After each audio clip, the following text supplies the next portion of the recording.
साथियों, आज 21 जून अंतर्राष्ट्रीय योग दिवस है और ये भारत के लिए बहुत गौरव का विषय है, क्योंकि भारत में ही योग ने जन्म लिया।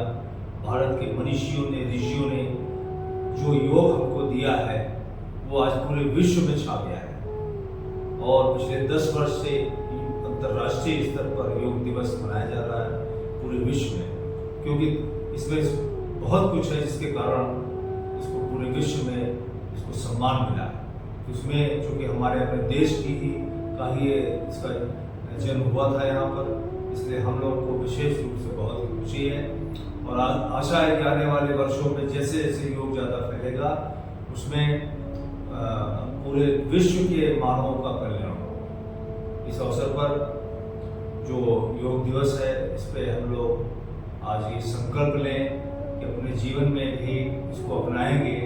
इसकी जीवन शैली भी है कि व्यायाम के अलावा एक जीवन शैली भी है जिसको कि हमें अपनाना चाहिए, क्योंकि योग में जो आसन दिए हुए हैं अगर उनका ज्ञान सही ढंग से उनको किया जाए तो बहुत सी बीमारियां नहीं आएंगी। और जिस प्रकार से अपने देश में, पूरे विश्व में, खासतौर से जो NCR, गुड़गांव, आसपास फरीदाबाद, दिल्ली है, यहाँ के क्षेत्र में पर्यावरण का बहुत प्रदूषण हो गया है। ऐसे में हम लोग को अपनी जो काया है उसको और मजबूती देने की ज़रूरत है, इम्यूनिटी बढ़ाने की ज़रूरत है, तो इसमें भी योग का बहुत बड़ा रोल है, योगदान है। तो ये योग जो है ये हमारे जितने भी शरीर के जितने भी अंग हैं उनका अंदर से भी व्यायाम करता है, एक्सरसाइज करता है, उनको बलिष्ठ बनाता है, मजबूत बनाता है। इसी प्रकार से योग जो है हमारे मन को भी मजबूत बनाता है और जो मन में हमारे अंदर एकाग्रता लाता है, मन में अंदर साहस लाता है और मन का जो है संपर्क परमात्मा से भी करने में जो हम मेडिटेशन करते हैं योग के एक तरीके से, तो उसमें परमात्मा से भी और भी शक्ति मिलती है और इस प्रकार से वो योग बनता है। मन का और परमात्मा का, आत्मा का और परमात्मा का मिलन भी योग है। इस प्रकार से जो सदियों से हमारे देश में ये परंपरा रही है योग की, तो आज बहुत अच्छा है कि टेक्नोलॉजी के माध्यम से हर एक तक पहुंच रही है। मैं स्वयं जो हूँ 1992 से 1992 से योग सीख चुका हूँ और कर रहा हूँ और उसका मैंने अच्छा परिणाम भी देखा है कि किस प्रकार से डायबिटीज़ भी, जैसे कि पूरे विश्व में कहा जाता है कि हिंदुस्तान जो है डायबिटीज़ की कैपिटल बनता जा रहा है, तो ऐसे में हमें अपनी जीवन शैली को बदलने की ज़रूरत है और वो संभव है योग से। उसमें बहुत बड़ा रोल योग का है। तो अगर हम लोग योग आसन को ठीक से समझें तो इसमें बहुत ही आसान है कि आप घर में बैठ के कर सकते हैं और कहीं भी कर सकते हैं। वैसे तो इसके लिए ज़्यादा अच्छा समय करने का है ब्रह्म मुहूर्त में, सुबह 3 बजे से 6 बजे 7 बजे तक का, क्योंकि चारों तरफ शांति रहती है, कहीं कोई आवाज़ नहीं होती है, कहीं कोई फ़ोन नहीं आता है, कोई काम नहीं होता है, तो उस समय एकाग्रता अच्छी होगी और आपका टाइम का यूटिलाइजेशन अच्छा होगा। तो योग के और भी बहुत से फायदे हैं जो मैं आपको धीरे धीरे अपना जो भी मेरी जानकारी में है वो मैं आपकी सूचना में ले आऊँगा। और आज विशेष रूप से चूँकि अंतर्राष्ट्रीय योग दिवस है तो इस अवसर पर सिर्फ प्रेरित करने के अलावा जो है मैंने सोचा कि आप लोगों को जो मैंने सीखा हुआ है योग उसको मैं कुछ आपको बताने की कोशिश करूं और आपके जीवन में भी अच्छा बदलाव आए, खुशहाली आए, आपका स्वास्थ्य अच्छा रहे और आपका जीवन में तरक्की हो, बढ़िया हो। इसलिए जो है आज मैं शुरुआत करना चाहूँगा कि योग में सबसे पहले तो एक जमीन पे जो बैठने का जो तरीका है उसको बिल्कुल अपनी जो रीढ़ की हड्डी होती है उसको सीधी रख करके ऐसे बैठने की कोशिश करनी चाहिए और जितना कर सकते हैं उतना ही करें। जैसे कि कोई बच्चा है वो कम उम्र से शुरू करता है तो उसका बदन लचीला होता है, तो वो ज़्यादा चीज़ों को आंसर को लगेगा कि बहुत अच्छा कर रहा है, क्योंकि उसका बदन लचीला है। जैसे जैसे उम्र बढ़ती है उसमें कड़ापन आने लगता है, तो इसलिए वो हम लोगों को इस उम्र में उतना ही करना चाहिए जितना कि हमारा शरीर इजाज़त दे, बस उसको करने की कोशिश करनी चाहिए, एक्सेस नहीं करना चाहिए, धीरे धीरे इम्प्रूवमेंट होगा। तो इसलिए जो आराम से इस प्रकार से बैठिए। बहुत से लोग आपने देखा होगा कि इस प्रकार से बैठे रहते हैं, इससे उनकी जो है कमज़ोर होती जाती है रीढ़ की हड्डी। तो इसमें रीढ़ की हड्डी को मजबूत करने के लिए ये तरीका है कि इस प्रकार से बैठें और उसमें एक आसन होता है इस प्रकार से आसन लगाया जाता है, जो कि जो ज़्यादा सीख लेते हैं तो इसको लगाते हैं। तो ये पद्मासन होता है। पद्मासन में इसमें लोग प्राणायाम भी करते हैं, इसमें बैठते भी हैं। तो जितना, लेकिन इसमें रीढ़ की हड्डी सीधी होनी चाहिए, हाथ ऐसे हल्के नॉर्मल होने चाहिए।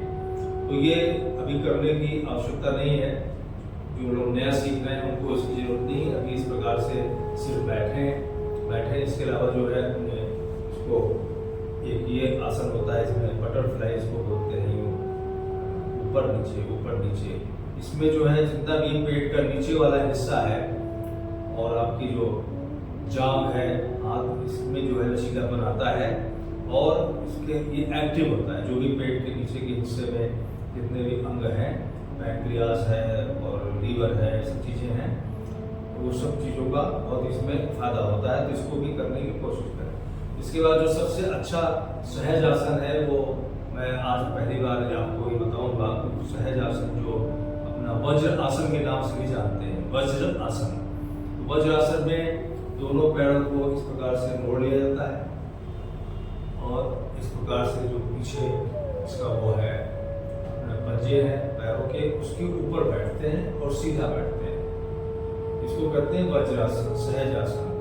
ये जो है इतना फायदेमंद है कि आपके जो पेट का डाइजेशन सिस्टम है, पाचन तंत्र है, उसके ऊपर बहुत ही अच्छा असर डालता है। आजकल आपने सुना होगा कि काफ़ी लोगों को गैस्ट्रिक प्रॉब्लम हो जाता है, गैस बहुत बनती है।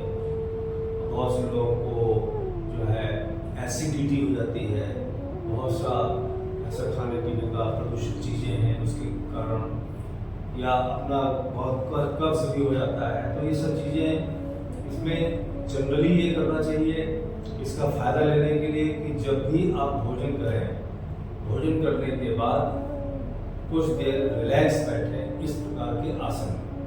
इसमें वज्र आसन में, सहज आसन में बहुत ही आसान है।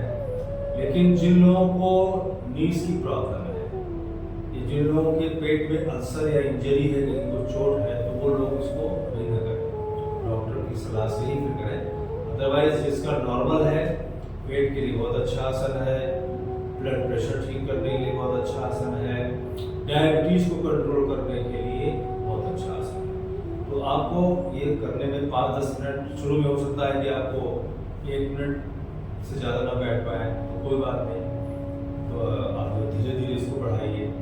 और इसमें ये भी है कि सीधे रहने की कोशिश कीजिए, लेकिन अगर आपको कोई सहारा लेने की ज़रूरत है तो सहारा भी ले सकते हैं आगे भी, जैसे कि ज़्यादा देर तक बैठने का मन है लेकिन आपको सीधा नहीं बैठ पा रहा है, तो आप पीछे का भी सहारा ले सकते हैं। इस प्रकार से इसको करने की कोशिश करते रहिए। अगर सीधे बैठने में दिक्कत है तो पीछे जैसे दीवार होती है, तो दीवार का सहारा लेकर के भी आप जो है बैठने की कोशिश करेंगे तो आपका इस आसन में बैठने की आपको आसान होगा। दीवार से सीधा नहीं बैठ पाते हैं तो इस प्रकार से बैठने की कोशिश करें सीधा, तो धीरे धीरे ये अच्छा होगा और इसकी बहुत अच्छा आसन है। और इसको मैं आपको पीछे से भी दिखाता हूँ कि किस प्रकार से ये बैग होता है। तो आप ये देखिए, ये है, ये पंजे हैं पैर के, इनको जो है इनके ऊपर आपको ना इस प्रकार से बैठना है। अगर बहुत बैठने में वैसे तो पंजे मिले रहने चाहिए, लेकिन जिनको ज़्यादा आदत नहीं है, शुरुआत है, तो उसको खोल करके भी बैठ सकते हैं थोड़ा सा उसके बीच में। और या जो लोग हैं उनको कोई सहारा लेना नहीं, पूरा बैठ पा रहे हैं, तो ऐसे भी बैठ सकते हैं।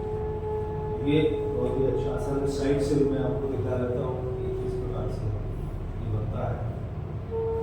साइड से इसमें सीधा ये रीढ़ की हड्डी जो है, ये बहुत खींचना नहीं है, लेकिन सीधी रखनी है, रिलैक्स और सीधी, खींचना नहीं है, बहुत जबरदस्ती इसको टाइट नहीं करना है, बस उसको सीधा रखने की कोशिश करना है और नॉर्मल रिलैक्स करना है। ये आसन जो है इस प्रकार से आपके लिए आज योग दिवस के अवसर पर मैंने सोचा कि जो कुछ भी मुझे जानकारी है 92 से मैं कर रहा हूँ और उसका मुझे बहुत फायदा मिला है, तो क्यों ना एक एक करके मैं आपको बताता रहूँ, ताकि जो लोग मुझसे जुड़े हुए हैं उन लोगों का स्वास्थ्य अच्छा रहे। और जिस प्रकार से आप देख रहे हैं कि अस्पताल महंगे होते जा रहे हैं, अफोर्ड करना मुश्किल है, कितना भी इंश्योरेंस लीजिए, कुछ करिए, और वहाँ पर जाने पर अभी बहुत सी समस्याएं और बढ़ जाती हैं। तो ऐसे स्थिति में अपने कहा जाता है कि prevention is better than cure, मतलब कि इलाज से बढ़िया है कि वो बीमारी हो ही ना। तो वो क्या है, किस प्रकार से संभव है, वो एक जीवन शैली से संबंधित है। अगर अच्छी जीवन शैली होगी तो जीवन शैली में बहुत सी चीजें हैं और उसमें एक ये आसन का भी एक तरीका है और भी बहुत सी चीजें हैं कि तो मैं धीरे धीरे आपको बताऊंगा कि जीवन शैली में और भी क्या क्या चीजें आती हैं, जिनका कि हमें विशेष ध्यान रखेंगे तो अस्पतालों की तरफ हमें नहीं जाना पड़ेगा। और जब हम ज़्यादा स्वस्थ रहेंगे, घर पर ही रह करके अपना काम करते हुए, तो हमारा काम भी अच्छा होगा, ज़्यादा बढ़ेगा काम हमारा।